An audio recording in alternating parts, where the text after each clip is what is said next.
ஒரு பொண்ணும் பையனும் ஒருத்தருக்கு ஒருத்தர் ரொம்ப விரும்பி காதலிக்கிறாங்க. ஆனா காலம் போக போக அவங்களுக்குள்ளார நிறைய சண்டை வருது. ஒரு கட்டத்துல அந்த பொண்ணுக்கு அந்த பையனை சுத்தமா பிடிக்காம போகுது. அந்த விரக்தியில அந்த பையனை பத்தின எல்லா நினைவையும் அழிக்க இந்த பொண்ணு முடிவெடுக்கிறாங்க. அதுக்காக ஒரு கம்பெனிக்கு போறாங்க. அந்த கம்பெனியோட வேலை என்னன்னா, நம்ம மூளையில இருந்து நமக்கு வேணான்னு நினைக்கிற ஒருத்தவங்களோட நினைவுகளை மட்டும் அப்படியே எடுத்துருவாங்க. அதே போல அந்த பொண்ணு அந்த பையனோட நினைவுகளை அழிச்சிடுறாங்க. இந்த விஷயம் அந்த பையனுக்கு தெரிய வருது. அவரு ரொம்ப கோவப்பட்டு அதே கம்பெனிக்கு போய் அந்த பொண்ணோட நினைவுகளை அழிக்க சொல்றாரு. முதல்ல அந்த பொண்ணை பத்தின கசப்பான நினைவுகள் அழியும் போது அவருக்கு ஒன்னும் தெரியல. ஆனா அவங்க ஒன்னா இருந்த அழகான நினைவுகள் அழிய தொடங்கும் போது அந்த பையன் பதட்டப்படுறாரு.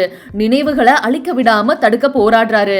ஆனா அந்த மிஷின் எல்லா நினைவுகளையும் முழுசா அழிச்சிடுச்சு. அடுத்த நாள் காலையில 2 பேரும் ஒரே இடத்துக்கு வராங்க.